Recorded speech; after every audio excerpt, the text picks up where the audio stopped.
There's a strange phase after someone leaves your life. Not when you're crying every day, but later, when the memory starts rewriting itself. You remember the warmth, the jokes, the way you felt chosen. You don't replay the confusion, the anxiety, the nights you felt small. Isn't that interesting? Your memory is selective, almost protective, almost manipulative. You tell yourself, I just want them back. But do you?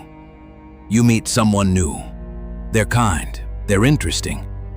But unconsciously you compare, not intentionally, just automatically. Their laugh isn't the same.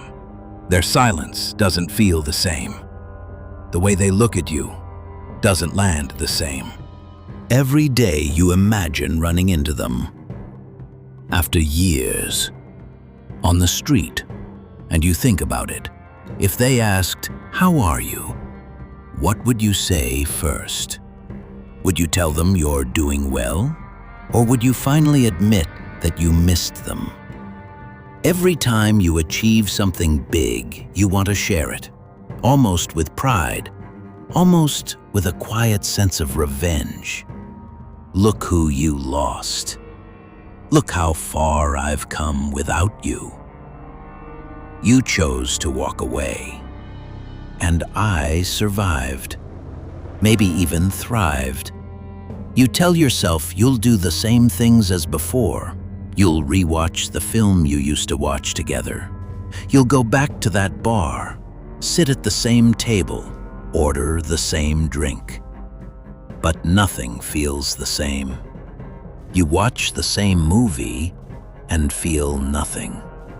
You go to the same bar and suddenly you just want to go home. And that's when you realize it wasn't just you. It wasn't just them. It wasn't just the place. It was everything together. A precise combination, like a recipe.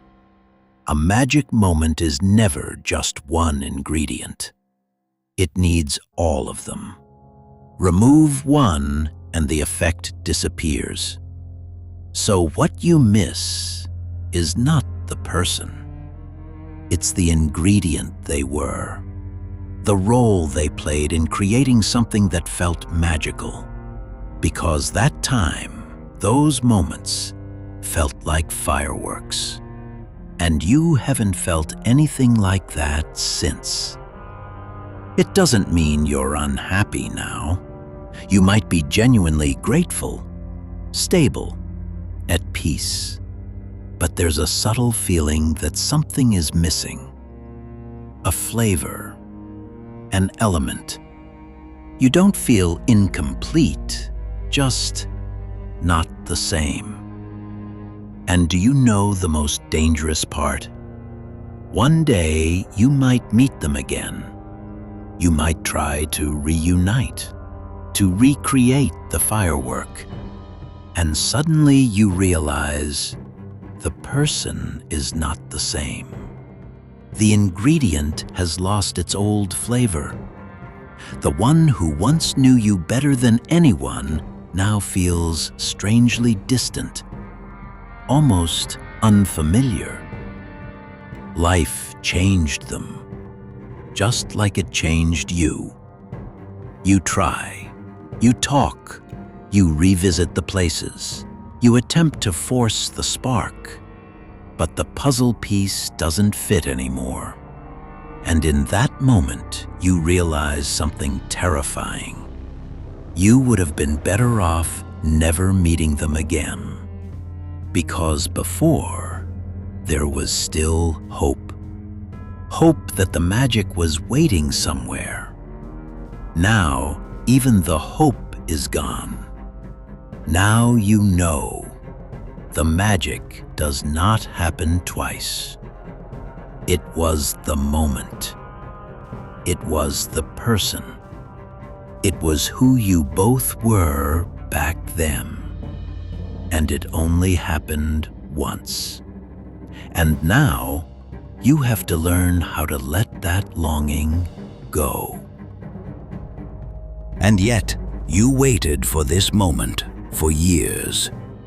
Every single day you imagined it, the day you would see them again.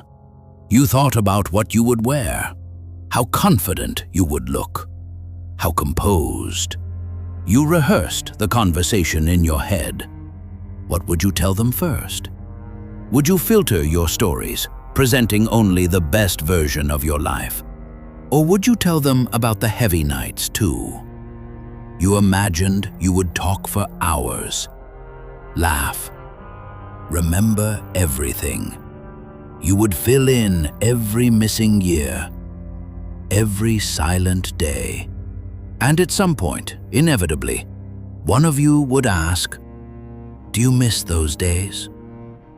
If only they had said just one sentence, "Do you want to try again?" You would have destroyed everything you built. Everything. The life you constructed without them. The stability. The people who stayed. You would have crossed it out in a second. You would have walked away from anyone if they had just once said, "I still want you." But they didn't. Not once. Not even a hint. Not even a moment where it felt like you had ever shared something real. And suddenly you realize something terrifying. No one has ever felt as unfamiliar as the person you once loved. No one has ever felt as distant as the person sitting right in front of you. No one has ever felt so strangely foreign as someone who once knew your most intimate thoughts. And in that moment, you understand. Time swallowed everything. It left only the memory. Maybe this was never about the person. Maybe the pain feels bigger than love. Because what you lost wasn't just someone. You lost a version of yourself that only existed inside that relationship. Who were you when you were with them? More confident? More expressive? More alive? And who are you now? If that version disappeared, is it possible that what you're grieving is not the person, but the identity?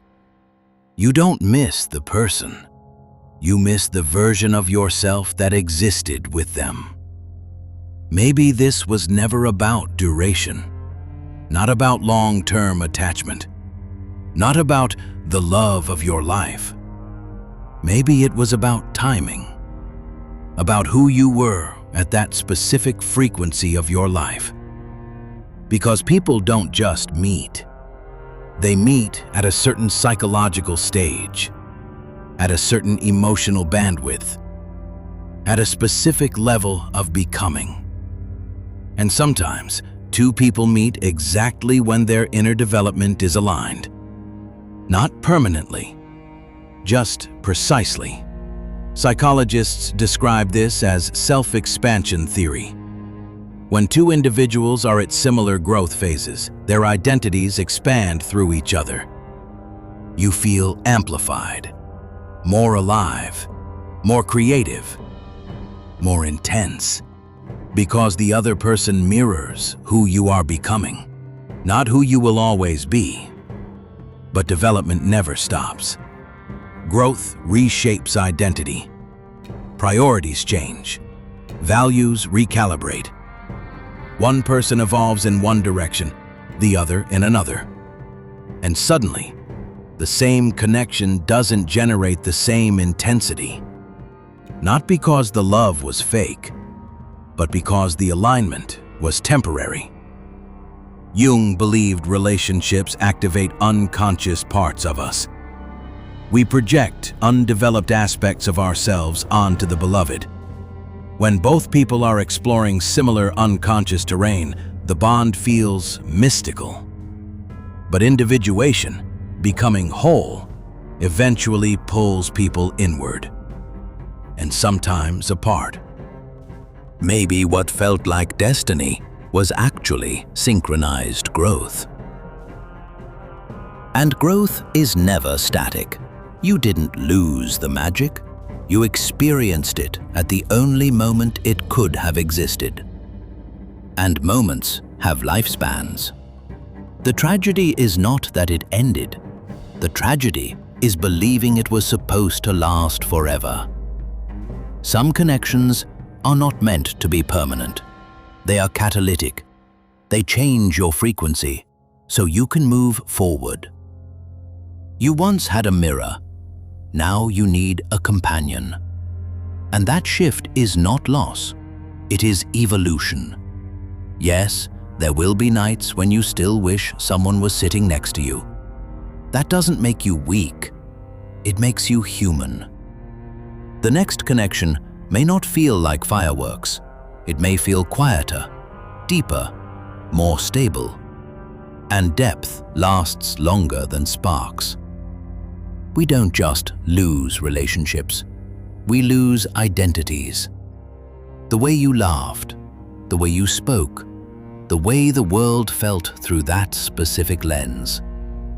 But identity is not a fixed sculpture. It is a current, and currents change direction. What felt like we was two evolving systems temporarily aligned. And alignment is sacred, precisely because it is rare. You were not abandoned by fate. You were repositioned by growth. Some people arrive to awaken you. Some arrive to test you. Some arrive to reveal the parts of you still asleep. And when the lesson integrates, the connection dissolves. Not as punishment, but as completion. The mind wants permanence. The ego wants reassurance. But evolution demands movement. If it had lasted forever, you might never have expanded beyond it. What you call loss may actually be release. And release creates space. Space for someone who meets the person you are becoming, not the person you once were. You are not meant to repeat the same frequency. You are meant to refine it. So when you feel the ache, don't interpret it as failure. Interpret it as integration. Because the deepest kind of love is not the one that burns the brightest. It is the one that survives who you become. If you found this reflection valuable, make sure to let us know by subscribing, commenting, or simply dropping a like. Wishing you peace until the next video.